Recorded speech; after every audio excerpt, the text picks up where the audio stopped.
to Power Producers Shop Talk, where we are refining and redefining the sales game by equipping you with the tools you need to differentiate yourself in the marketplace. Tactical skills that will help you provide deliverable value to your clients and prospects. Here, these are conversations that will differentiate you from your competition. Now, if you don't want to be different than your competition, probably should just go ahead and shut this off. And action items that you can provide to take your prospects and clients to the next level. Like when we audit the mod and do the mod master and give them the actionable items that they can do in order to lower their cost of risk. This is Power Producers Shop Talk. Production redefined. Reasonable and what wasn't, and I think that that's spot on. And these people that we're talking with don't necessarily understand what their exposures are and what they can even do about them when they're uncovered. So I do like that what we're able to provide is something tangible, action items that they can do. Are you ready to feel the power? Hey everybody, welcome to Power Producers Shop Talk, episode number 25. 25 already. Wow.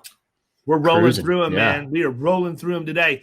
But listen, this one I'm going to get pretty amped up for. I'm warning everybody ahead of time. So if you don't like it when I get amped up, shut it off. Sorry. I'm not going to change. But I want to talk about the common denominator. Was never very good at math. Me either. But the common denominator is extremely important for you guys to understand because that's what we all need to not be. We need to fight against it. Okay. And here's what I mean by that. You go into an account and they're doing a broker selection, or even if they want you to quote to win the business or whatever angle it is that you used to get in there. And you've got competition. You've got 4 or 5 competitors, 3, whatever. I don't care how many it is. The one thing that every single one of you has in common, if you're at the table to talk to this person about their insurance program, is the insurance. Right. Every one of you can place the insurance. That's the common denominator. If you want to be successful in middle market production, you have to be uncommon in a common environment, period. That's the only way people are going to hire you. That's the only way your message is going to resonate. That's the only way, in many cases, you're even going to be able to get an appointment booked. It doesn't start when you walk in to present. It starts with how you go about getting the business to begin with, whether that be a cold call marketing drop, telemarketing, whatever the answer is. You have to be memorable, and people need to want to do business with you because you are shown to be an expert. Look, here's a clue. Everything we talked about on the last episode regarding things producers can do regarding loss control, not the common denominator. Right.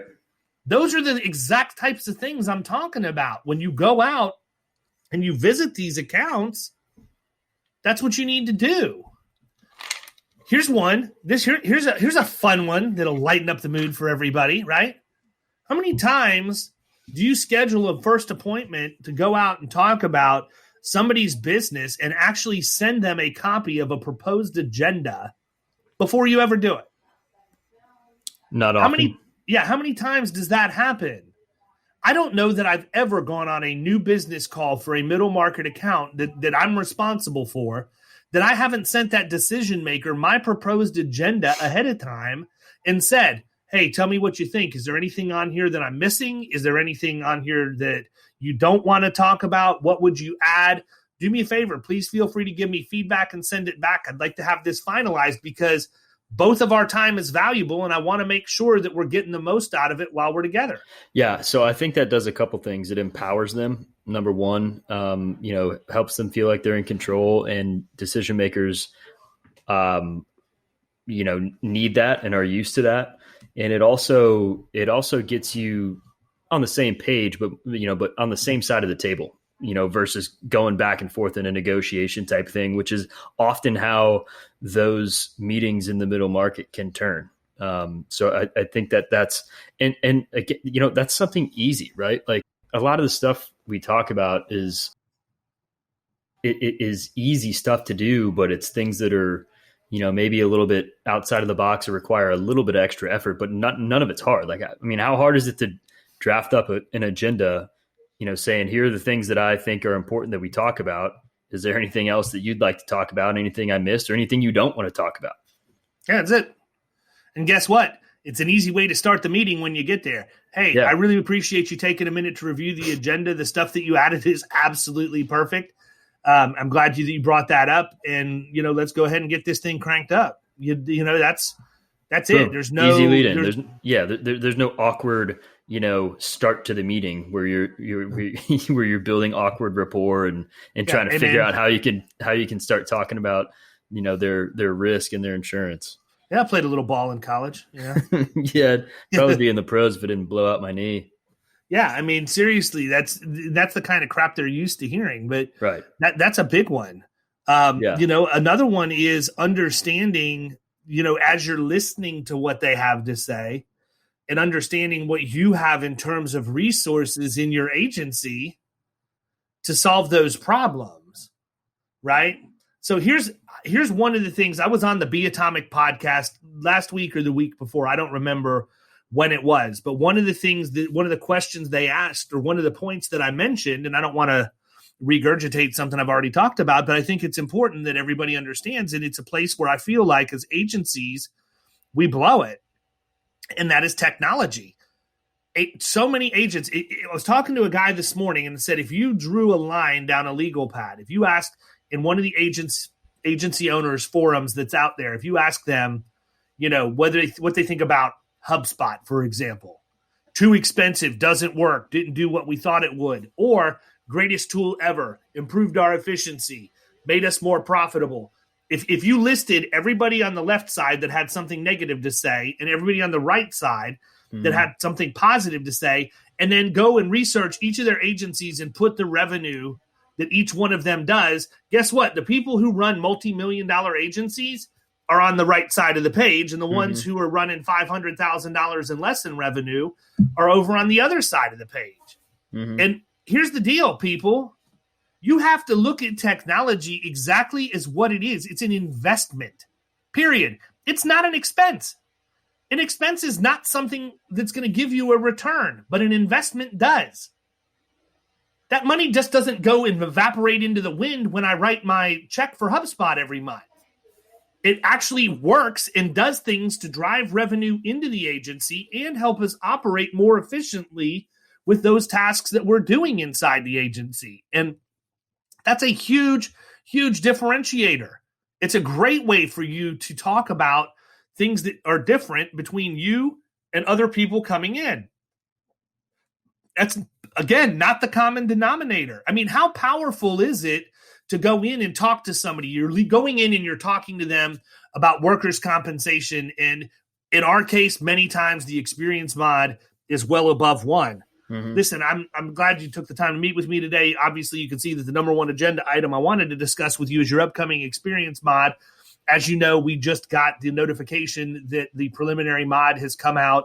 It's going to go up. The reason I wanted to talk to you is because we use Magic. Magic is a very powerful software that allows us to audit your experience modification factor and then give you reports about everything that's going on inside of it. And even better, it'll help us project what your mod is going to be at your next renewal based on where you're at in the current year. Now, I realize you probably haven't seen a report like this before, so you may question what the value of it is, but I can assure you it will change the way that you look at everything based off of, how those reports go down. Or you go in and say, look, it's obvious to me that you're having an issue with manual material handling and personal protective equipment, and maybe even some distracted driving. We have partnered with Think HR for each of our clients. And the reason why we do that is because we want to give you best-in-class solutions. This is a company that's providing those types of solutions to Fortune 500 companies, and we're able to do that for all of our clients at no additional cost because it's part of the value proposition we bring. So we can give, it's not that we're telling you, you have to develop this training and get it in place and let us know when it's done.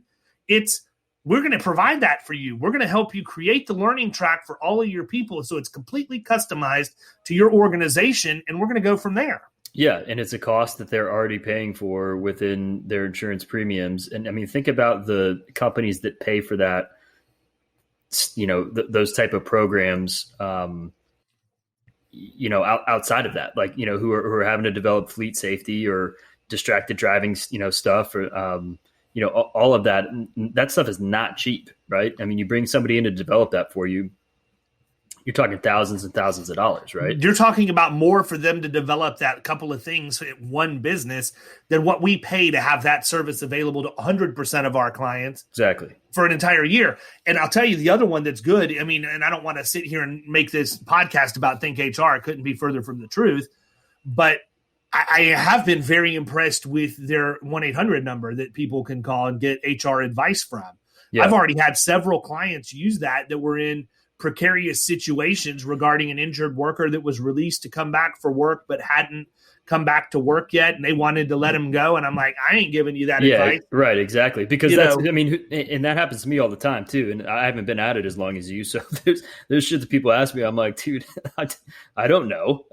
So it's nice to be able to turn them over to somebody who's licensed, and is able to answer those questions for them the right way. I mean, I can speculate and give them my opinion, but it's gives me much more credibility if I can have it backed up by somebody who's actually licensed and knows what they're doing. So, and that's is that a 24-hour thing, or is it like 9 to something? I don't remember. I know we talked about it. I don't remember off the top of my head. Either way, huge tool. I mean, I've talked to people in the past in other situations where they, have had HR questions, like for their payroll companies or whatever, and they try to reach out and they got to go to a bunch of different departments and can't ever get answers. And so that's a huge benefit for sure.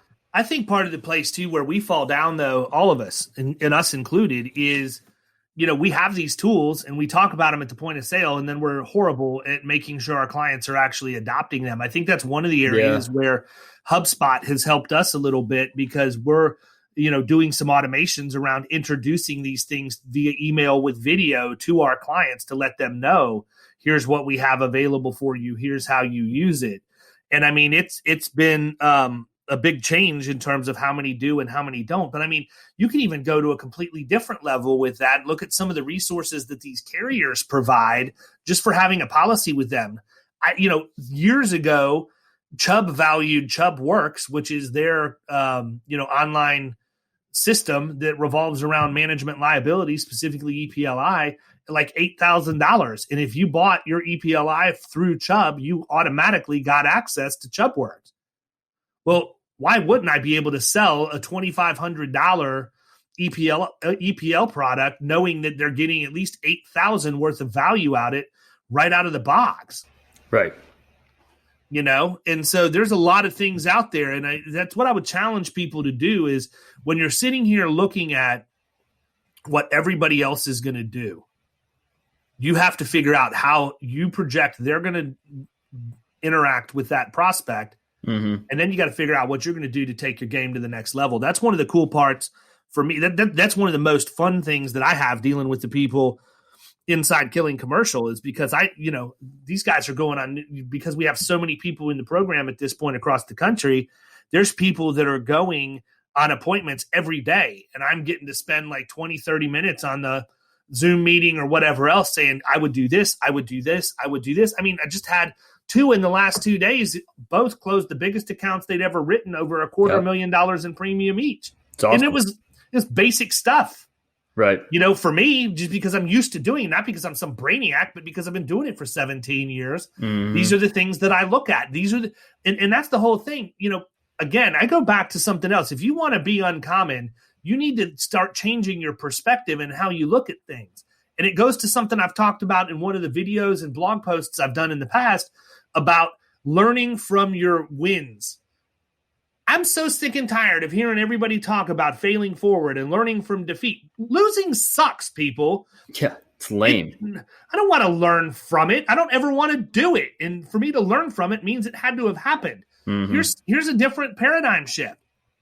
How many times have you won an account and asked that client why?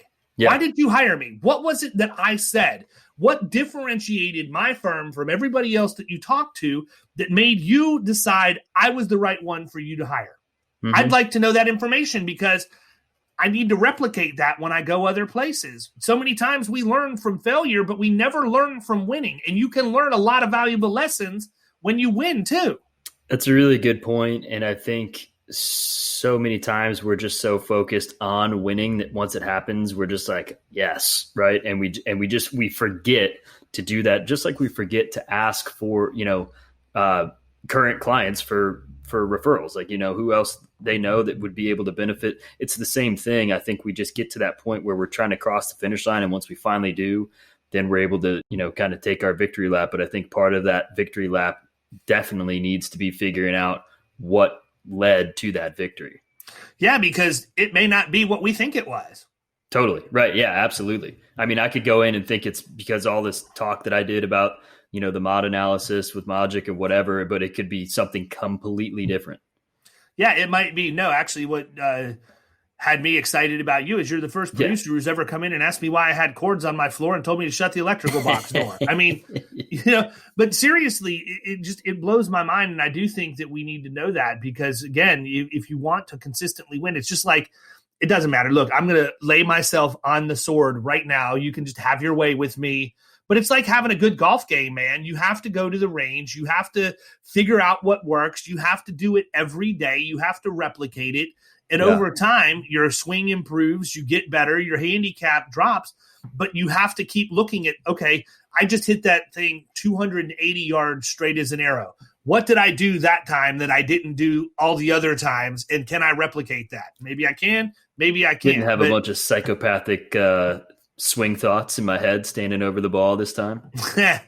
No kidding, man. But I mean, there's a lot of parallels between being in production and being an athlete. A lot of people don't realize, again, think about this too. When those guys in the NFL show up on the field on Sunday, everybody loves watching them and they're like, wow, that's awesome. I'd like to be an NFL player, show up one day a week, make all that money, get all the hot chicks, whatever it is. No, dude, they're working 3 times as hard the other 6 days a week to make sure they're at the best on Sunday. None of us approach our job that way. Very, very few. No, I'm not going to sit here and pretend like I do. I don't do it. Right. I'm not doing reps on CRM continuing ed. I'm not maxing out on CIC continuing ed. No. Doing isometrics, plyometrics, whatever metrics. We need to be exercising. By the way, are legit. I did jump soles when I was in 11th grade, and Let me talk to you about those strength shoes, because is that the same thing you're talking about? So these things they're like, you strap them on to they're like platforms that you strap on and your heels hang off the back, and it's like an 8-week thing. First 5 weeks you do it, just do the workouts. And then the last 3, it's like this little, it looks like a mushroom, like a little rubber mushroom, where you stick it into the bottom of the platform. So you're rolling around on this like ball a little bit and you're doing the same exercises again. Dude, I was able to dunk after I was done with that. I mean, I am a 5'10" white guy. Let's be real. Yeah, no. So I had they were called strength shoes. And it was essentially a one part. I mean, it may be the same thing, but these were like molded the whole thing. Yeah. And it was, you laced it on and you walked around in these platforms. Right. And there, I did that. We had the old jump boxes that we had built at the high school gym. And that was one of the exercises. That jump rope, lunges. Jump box is horrible. Like, I can't even tell you how destroyed my shins were when I always tried to hit the top when box. You would miss. I was going top box every time. Listen, man, I know that you don't see this side of me now. I'm going to have to find some old footage, but I was 2-hand reverse easy all day on the drop step if I wanted to be. Like, I had a really good vertical, but then the third one was the one where it put the harness over your shoulders and it was attached to a chain on a platform, and that chain created resistance. So you'd squat down, and then when you'd go to jump up, it was like you were doing a squat, but it wasn't so heavy that you shouldn't be doing it. Yeah, like I added 12 inches to my vertical. Seriously, dude, I'm telling you, man. That stuff. I was coming in like middle of the, not even middle of the net before I was using these things. And then like I said, I was able to dunk afterwards. How awesome was it when you were little and everybody was just so excited when they could grab the net the first time? Yeah. That was like the coolest thing ever. When you're like 8th grade and you could touch and like grab the net and pull yourself up. Yeah. How got net? How got net gym class today? How got net? Then it went from getting net to getting rim. Yeah, absolutely. Then you went to the dunk where the guy stood underneath it and threw it up and basically in the cylinder. Yeah. And you ran from the side and you just tap it in. And then you got to the point where you could actually dunk. Right. That's 100% what happened. God, I wish I was in high school playing basketball again. Yeah, I know. My problem is I could never dunk on the fly. I was a 2-legged jumper, and everything I did was drop step. Yeah. We could be on a fast break, and I'm going to set up on the block, and you're going to dish to me on a fast break, and I'll drop step dunk. Well, the drop step's a huge flex move. I mean, it is. Not everybody can do the old drop step. Dude, let me tell you something, man. I was such an animal, and I go back to the glory days, but I mean, it cracks me up. My senior year of high school, I had probably 5 or 6 scouts at a game watching and had the radar guns and everything. I was supposed to have been the starting pitcher, and they benched me in favor of the booster club president's son. Politics. I was so pissed. Yeah. So I remember this story. We only played like 6 or 7 innings back then. 7, I think, right? 7. And I came in the bottom of the 7th with the bases loaded, 2 outs, and the count was 2-0. Mm-hmm. Like now we're going to bring David in. Yeah. Right. Listen, Mr. Booster Club president, your kid can't hack it. I'll have to come in and clean up his mess now. And Mr. Baseball for the state of West Virginia was up at the plate, right? Right. So I come in. I've been warming up out in the bullpen. Did the scouts leave by this point? No, they were there. Okay. They were there. Fastest I ever threw. 3 pitches. Boom, boom, boom. 89, 91, and 92. Didn't you start bleeding or something? So what happens is, I come in, this guy's up to bat, bases loaded. I just unleash. Like I couldn't even feel my arm. I was so amped up. I unleash. And I heard the ball smack the mitt, and I'm like, oh yeah, this is going to be a good one. And strike 1, boom, strike 2, boom, strike 3. I point at the guy and I said, I don't even know why you wasted my time to come out here and pitch to you. Turn around. Get reprimanded by my coach for talking smack because apparently that's frowned upon. Shut up, coach. Yeah, I could have given him some sweet chin music if I wanted to, just to teach him a lesson. But the catcher comes out and he's like, dude, when did you grow a goatee? I'm like, what are you talking about? He's like, when did you grow a goatee? I think I didn't. I think I probably chugged Ultimate Orange. That was like the pre-workout thing. It is so illegal right now. Oh, God. I think the primary ingredient was ephedra. So anyhow, I had chugged that, and I was so amped up warming up that I bit a hole in my bottom lip. It was blood. It was dried blood all over my chin from that. That's the type of intensity you need to take into the sales appointments, people. That's what I'm talking about. But seriously, if you think about it, if we approached our sales game like we did, athletics or whatever else, we're supposed to be masters of our craft. Mm-hmm. We need to do those same things. So people, think about it. Get creative. Think about who those providers are that you can engage with out there that are going to deliver the best client experience possible for the people that you're bringing into your book of business. Not just the people that you can represent at the point of sale, but that you can actually onboard, execute, and make sure that the value is delivered that you promised. And these people won't leave you. You're not going to be that person, like in Glenn Ross. Oh, I remember the sales game. It's a tough racket. No, it's not going to happen. You're going to retain your accounts and you're going to make a lot of money. Coffee's for closers, baby. See ya. First place is Cadillac. Second place, set of steak knives. Third place, you're fired and we're out. See ya.